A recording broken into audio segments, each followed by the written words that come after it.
আসসালামু আলাইকুম খামারি ভাই এবং বন্ধুগণ। একটা কথা মাথায় রাখবেন, আপনার ঘরে বাজার না থাকলে, খাবার না থাকলে কিন্তু কেউ দেবে না, কিন্তু আপনার পিছনে গিয়ে কথা বলার মানুষের অভাব নাই। এই কথাটা মাথায় রাখবেন। সো আপনার কাজ আপনার করতে হবে, আপনার জীবন আপনার চালাইতে হবে। কে কি বলল সেটা দিয়ে আপনার জীবন নির্ধারিত হবে না। তো এই ডিসেম্বর মাসে আপনি কিন্তু চাইলেই, যদি হাতে আপনার এই মুহূর্তে নগদ পয়সা থাকে, সেক্ষেত্রে সাধারণত এই সময়টাতে গরুর বাজার কম থাকে।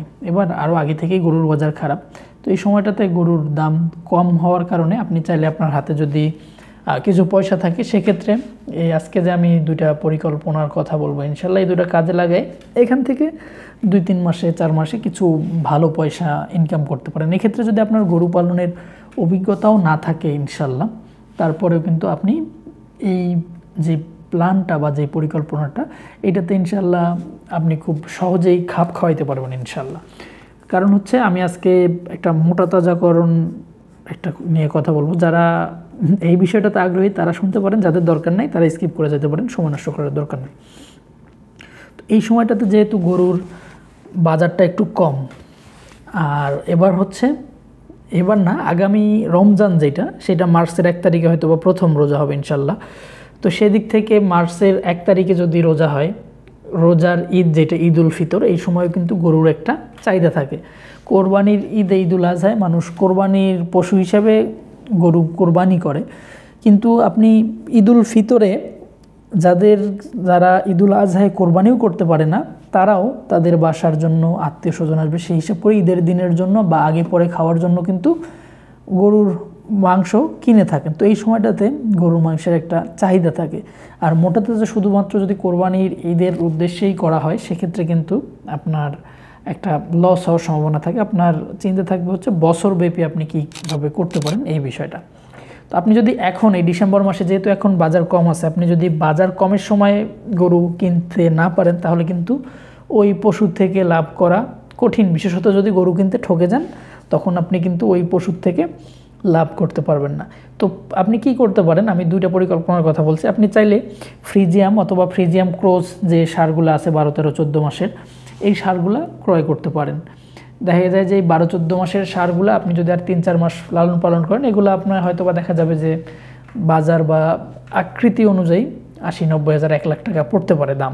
তো আপনি কিন্তু এই পশুগুলা নিয়ে আসার পরে 3-4 মাস লালন পালন করে কিন্তু খুব একটা ভালো প্রফিট পাবেন। কারণ এই ফ্রিজিয়াম বা ফ্রিজিয়াম ক্রস গরুগুলা হচ্ছে আপনার দ্রুত মাংস ধারণ করে, এবং হচ্ছে এই পশুগুলা যেহেতু সাদা কালো বা কালো এই রঙের হয়, আর আপনি তো এটা কোরবানিতে টার্গেট করতেছেন না, আপনি মাংস হিসাবে স্লোটারিংয়ের জন্য কসাইয়ের কাছে বা মাংসের হিসাবে বিক্রি করবেন, সেক্ষেত্রে আপনার কালারও খুব একটা কালারফুল গরু হইতে হবে, খুব একটা এরকম বিষয় নয়। এখানে আপনার মাংস উৎপাদন করাটাই মুখ্য, সেজন্যই মূলত ফ্রিজিয়াম বা ফ্রিজিয়াম ক্রস চয়েস করার কথা। তো এই গরুটা কিনলে আপনার কিনে আনার পরে কী করতে হবে, গরু কেনার সময় চেষ্টা করবেন খামারির বাড়ি থেকে বা কোনো খামার থেকে, বা যারা এলাকায় হচ্ছে 1টা 2টা 4টা গরু পালন করে, তাদের কাছ থেকে গরুটা কেনার জন্য, এবং সেখান থেকে আপনি গরুটা দেখে নেবেন যে গরুটা সুস্থ কিনা।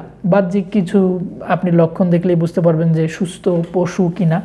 যেমন গরুর স্বাভাবিক নড়াচড়া থাকবে, নাকের অংশ যেটা, এখানে ঘাম থাকবে, পশু সজাগ থাকবে পরিস্থিতির উপর, দেখবেন লেজ নাড়াবে, তারপর হচ্ছে কান নাড়াবে, তারপর গরু পাতলা পায়খানা আছে কিনা, এই জিনিসগুলো আপনি দেখে নেবেন। যদি খামারির কাছ থেকে বা কারো বাসা থেকে কিনেন, তাহলে তার কাছ থেকে জেনে নেবেন যে গরুটা ভ্যাকসিন করা আছে কিনা, কৃমিনাশক শেষ কবে করা হয়েছে, এই তথ্যগুলো আপনি জেনে নেবেন। এরপরে আপনি আপনার বাড়িতে পশু কিনে নিয়ে আসার পরে পশুকে কৃমিনাশক করান।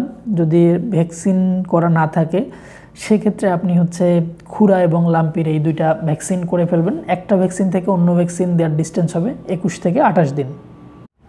কৃমিনাশক এবং ভ্যাকসিনেশনের পর পশুগুলাকে আপনি নিয়মিতভাবে তাদের একটা সময়টা নির্ধারণ করে গরুকে তার বডি ওয়েট অনুযায়ী খাবার দেন।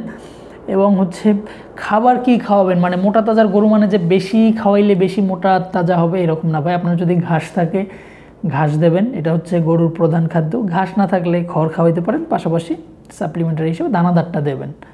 এর পাশাপাশি যেহেতু এই গরুটা আপনি দ্রুততম সময়ে মোটা তাজা করবেন, যদি আপনি ঘাস দিতে না পারেন বিশেষত, তখন কিন্তু আপনার AD3টা দেয়া বাঞ্ছনীয়, কারণ এই গরুটা আপনি মোটা তাজা করবেন। এর পাশাপাশি মাল্টিভিটামিন আপনি দিতে পারেন, বাজারে যেগুলো অ্যাভেলেবেল আছে, আপনার হাতের নাগালে যেগুলো আছে, আপনি এই জিনিসগুলো দিলে ইনশাল্লাহ তখন আপনি সুষম খাবারটা দিচ্ছেন, ঘাস দিচ্ছেন, পাশাপাশি দানাদার খাবার দিচ্ছেন, তখন ইনশাল্লাহ গরু মোটা তাজা হয়ে যাবে। এখন বলেন যে ভাই আমি গরুকে কী খাওয়াবো, যেহেতু এটা মোটা তাজা করার কথা বলতেছি, আপনি গরুকে বডি ওয়েট অনুযায়ী সামান্য পরিমাণে হচ্ছে গমের ভুসি, ভুট্টার গুঁড়া, ধানের গুঁড়া, মানে অ্যাভেলেবেল যেটা, যেহেতু এখন গমের ভুসির দাম বাড়তির দিকে, দাম কিন্তু একটু বাড়ছে আগের চেয়ে, বস্তা প্রতি 100-150 টাকা। তো ভুট্টাটা খাওয়াইতে পারেন। ভুট্টারও দাম এখন, যেহেতু ভুট্টা লাগানোর সময়, সিজন শেষের দিকে, মৌসুম শেষের দিকে, ভুট্টার দামও বেশি। তো আপনার জন্য যেটা হচ্ছে সহজলভ্য, আপনি আপনার এলাকায় যেটা পাবেন সেইটা। এর পাশাপাশি যেহেতু আপনি যদি পুরা একটা ফিড চার্ট ফলো করতে পারেন, তাহলে সেই আপনার বাসার তৈরি দানাদারই খাওয়াইতে পারেন। অনেকে প্রশ্ন করেন, এটা সবার জন্য না, এটা হচ্ছে যারা খাদ্য রেশনটা বুঝেন না, যে ভাই আমি কি খাওয়াবো, আমি তো রেশন বানাইতে পারি না, খুব পেরেশানির মধ্যে থাকি, সেক্ষেত্রে আপনার একটু খরচ বেশি পড়বে। আমি ভেঙেই বলতেছি, আপনি বাজারে গরুর জন্য, ষাঁড় গরু বা মোটা তাজার গরুর জন্য বিভিন্ন কোম্পানির ফিড আছে, সেই ফিড খাওয়াইতে পারেন।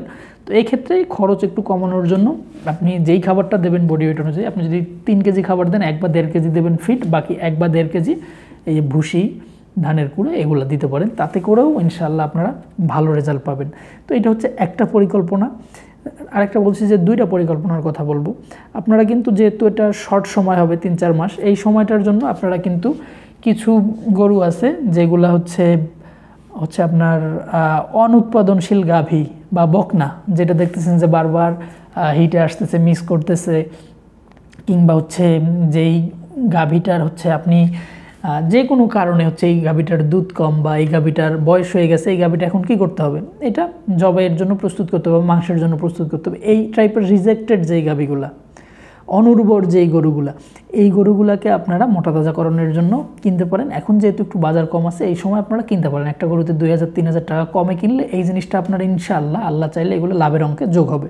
তো এই গরুগুলা কেনার পরের আপনার প্রক্রিয়াটা কি হবে, কেনার আগের প্রক্রিয়াটা সেম। আপনি যদি কারো বাসা থেকে, খামার থেকে কিনতে পারেন, এটা সবচেয়ে ভালো কেনার সময়। তাহলে আপনি যেই প্রিভিয়াস হিস্ট্রিটা জানতে পারবেন, যে ওর কৃমিনাশক ভ্যাকসিনেশন করা আছে কিনা, গরু অসুস্থ কিনা। সবচেয়ে বড় সুবিধা হলো খামার বা বাসা থেকে গরু কিনলে। হাটে আপনি গরু কিনতে গেলে যেটা হয়, যে অনেকের পশু অনেক জায়গা থেকে অনেক ধরনের পশু নিয়ে আসে, তো রোগ জীবাণু এটার চান্সেসটা বেশি থাকে, যে একটা সুস্থ পশু খামারের বাড়ি থেকে নিয়ে আসছে, কিন্তু আরেকটা পশু অসুস্থ ছিল, সংক্রামক ব্যাধিগুলাতে সংক্রামিত হইতে পারে। তো এই জন্য এই বিষয়গুলা খেয়াল রাখবেন, আপনারা খামারের বাসা থেকে কিনতে পারেন। কেনার সময় অবশ্যই পশুর মানে বাহ্যিক যেই জিনিসগুলো চেক করা যায় সুস্থ পশুর ক্ষেত্রে, আমি এর আগেও পূর্বে উল্লেখ করছি যে এই বিষয়গুলো। এছাড়াও যে এই জিনিসগুলো আপনারা খেয়াল করে পশুটা ক্রয় করবেন। আনার পরে একই নিয়ম, আপনি কৃমিনাশক করানো থাকলে কৃমিনাশক করাবেন, ভ্যাকসিন, বিশেষত লাম্পি এবং খুরা, এই 2টার ভ্যাকসিন করাবেন, যেহেতু শর্ট টার্ম। কারণ আপনার গরুটা লাম্পি হলে আপনি পিছায় যাবেন, খুরা রোগ হইলে পিছায় যাবেন, সো রিস্ক নেয়ার প্রয়োজন নাই আসলে। তো আপনি এই 2টা পরিকল্পনায় ডিসেম্বর মাসে করতে পারেন। এটার মোরাল অফ দ্য স্টোরি হচ্ছে যে আপনি যদি পশুটা কিনতে 2-3 হাজার 4 হাজার টাকা রেগুলারের চেয়ে কমে কিনতে পারেন, এই জিনিসটা আল্লাহ চাইলে এটা লাভের অঙ্কে যোগ হবে ইনশাল্লাহ। তো আজকের ভিডিওটা যদি ভালো লেগে থাকে, সেক্ষেত্রে আপনার খামারি বন্ধুর সাথে শেয়ার করে দিতে পারেন। আজকের মতো বিদায় নিচ্ছি, আল্লাহ হাফেজ।